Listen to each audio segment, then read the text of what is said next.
Hi everyone.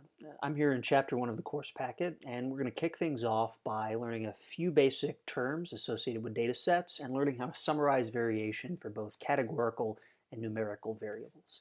So let's get right to it. In statistics, we typically like to organize our data sets into these nice, clean, tidy, spreadsheet-looking things that we call data frames.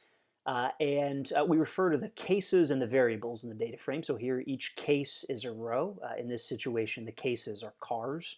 They could be people or houses or animals or anything. And each column of the data frame is a variable. So here, for example, Chevy Corvette, 350 horsepower, 18 city miles per gallon. It's a sports car, etc. These variables are giving us different pieces of information about each case. Now, there are two main types of variables here. One is simply the answer to a multiple choice question. We call that a categorical variable. So like the vehicle class, are you a sedan, a sports car, an SUV, etc. The other kind of variable is a number, and we call that a numerical variable, 350 horsepower, 18 miles per gallon, and so forth. Now, a lot of the data sets that you will meet are categorical only. So let's start with those. Here's an example of a data set where we've cross-tabulated every passenger on the Titanic according to two categorical variables. Were they a girl under 18, a woman, a boy, or a man? That's variable 1. And did they survive or die the Titanic crash? That's variable 2. And this is telling a pretty clear story that men didn't survive in very high numbers from the Titanic. We call this kind of table a two-way or a bivariate table because there are two variables being compared. And the process of sorting all the different cases in the original data frame into the cells of this kind of table, we call it cross-tabulation. Pretty simple. You can also make multi-way tables that show more than two categorical variables. Here are three variables. There's male or female, survived or died, there's a variable 2, and then cabin class. And you can see that we've made this one as just a series of two different two-way tables here, given that we've got the constraints of the two-dimensional page. Now, tables like this, cross-tabulating the cases and showing the counts in a little table like this, are almost always the best way to display categorical data sets that have a few classifying variables. They just convey an awful lot of information in a very small space. There's actually a few subtypes of categorical variables if there's only two options. So, for example, survived or died, heads or tails, yes or no. We often call that a binary variable or an indicator or a dummy variable. All those names can be used interchangeably. There are also some kinds of categorical variables that have a natural ordering, so measures of severity for an earthquake or hurricane, orders at Starbucks, tall grande venti, responses to a survey about a customer service experience. Is it good, bad, excellent, etc. These are ordinal variables, and the thing about ordinal variables, they differ from numerical variables because you can't do math with them. You can't add bad plus good and get something meaningful, but you can put them in order. So we call them ordinal for that reason. So we often just show a table if we want to measure association between numerical variables, but sometimes we want to reduce that table to a single number, a single measure of association between categorical variables, and our typical way of doing that is called relative risk. So here's a simple example. This is a two-way table for a large study on cardiovascular health that was done in Spain called the PREDIMED trial. There are two variables shown in this table. Were the trial participants a current or a former smoker? No, 3,892, or yes, 2,432. All right. The other variable is yes or no. Did they experience a major cardiovascular event during the studies? That would be like a heart attack, a stroke, death from some kind of cardiovascular cause. This would be the no event row, and this would be the event row. And we're looking at how many of the study participants fell into each of these four possible cross-tabulated categories here. So to calculate the relative risk, that's going to be a measure of association between these two variables. We're trying to understand whether these two variables are associated, and if so, how much.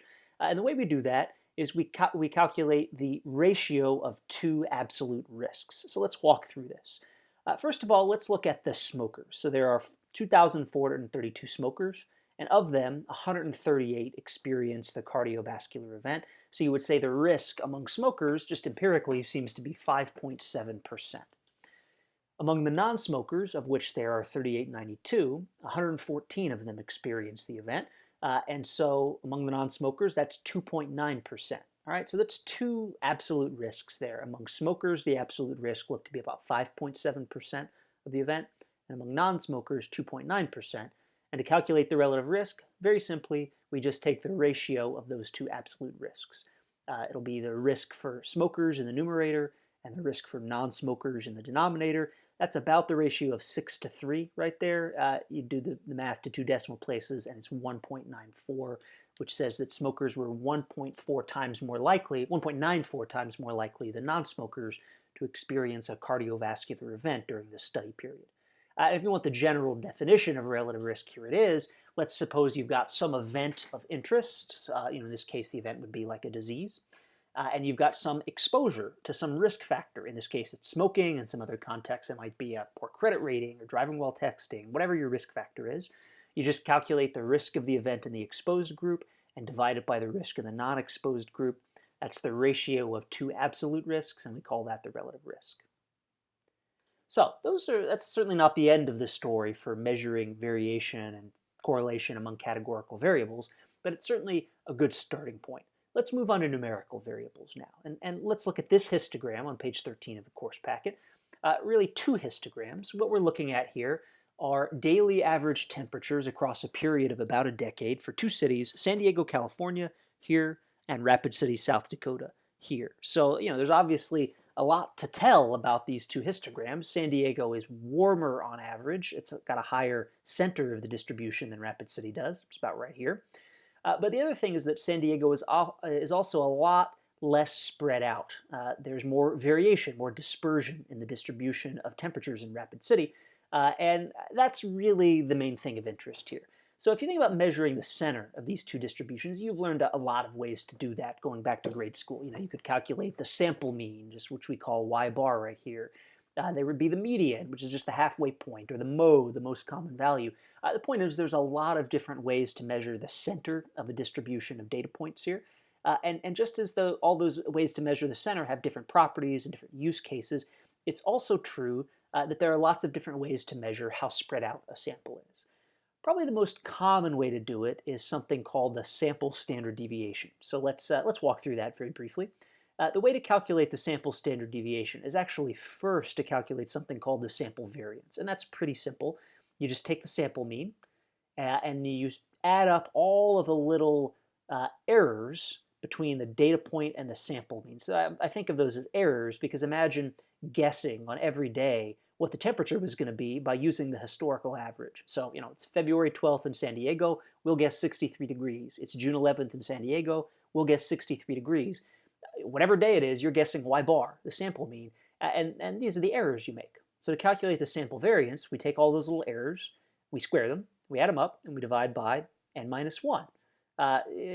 Really think of that as just n, the size of the sample. It's n minus 1 for some obscure technical reasons that aren't really worth going into at this point.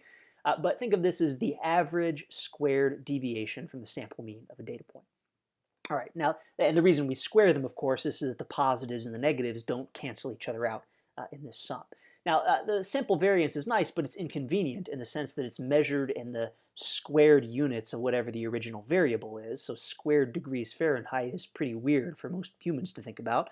And so what we do to turn it into something that's a lot more palatable is to take the square root, and that'll bring it back to the original units, and that's what we call the sample standard deviation. The sample variance, take the square root, sample standard deviation. And if you want to see what that looks like here, here's that histogram of temperatures from Rapid City. Here's the sample mean at about 47 degrees or so, and then this bar extends one standard deviation to either side of that sample mean. So you get in the sense that it provides a nice, very intuitive measure of dispersion of a distribution of data. Now, there's other ways to measure dispersion. A very useful way would be to quote percentiles. So percentiles are very, very familiar, and the most familiar example is the median. That is the 50th percentile, the midway point of the sample, so that 50% are below and 50% are above. But you could quote any percentile you wanted. The 10th percentile, which just kind of eyeballing it is probably about there. The 90th percentile, again, eyeballing it is probably about there. The 75th percentile, whatever you want, that's the percentile you can quote. We define the percentiles in terms of the percentage of the data points that are to the left of whatever number you're talking about. So here, if you're asking for the 90th percentile, That's about here because roughly 90% of the data points are to the left. And a quantile is just a percentile expressed as a decimal fraction. So the 80th percentile, probably about right here, that would be the 0.8 quantile on a 0-1 scale rather than a 0 to 100 percentile scale. Another really nice way to use these percentiles to quote some kind of measure of distribution, and something that we'll do a lot throughout the rest of the course, is to quote a coverage interval. And a coverage interval is very simple. It's just got a left percentile and a right percentile. So let's take the case of an 80% coverage interval. We want an interval that covers 80% of the values in the middle of this distribution. And so what we do is we want to lop 10% off the left. That's find the 10th percentile. And lop 10% off the right. That's finding the 90th percentile. And again, just eyeballing it, it's probably about here at about 10 and maybe here at about 75, something like that. So we would call 10 to 75 our 80% coverage interval because it goes from the 10th percentile to the 90th percentile and covers 80% of the central cases. So you can do that for any number you want, a 95% coverage interval, taking the bottom 2.5 and the top 2.5% off, and so forth for any level of coverage that you wish to measure. So one last topic here, and that's the topic of z-scoring. And this is a way of standardizing observations to some kind of common scale. And I'll motivate this by the following question. Which temperature is more extreme? Is it 50 degrees in San Diego or 10 degrees in Rapid City? Now, if we page back to this double histogram right here, obviously 10 degrees in objective absolute terms is way colder than 50. But the question is whether 10 degrees is more extreme for Rapid City than 50 degrees is for San Diego. And one very straightforward way to measure that is by z-scoring those numbers. Let's go see how that works. To calculate a z-score for some number, all you do is subtract the mean and divide by the standard deviation. And so what that's telling you is the number of standard deviations that some quantity is above its mean. Let's see both of these examples. For the 50-degree day in San Diego, 50 degrees minus the mean of 63.1 divided by the standard deviation of 5.7 gives us minus 2.3. So a negative z-score means that the number is below the mean. 2.3 standard deviations below the mean temperature in San Diego for a 50-degree day. How about for a 10-degree day in Rapid City? Well, the mean is 47.3.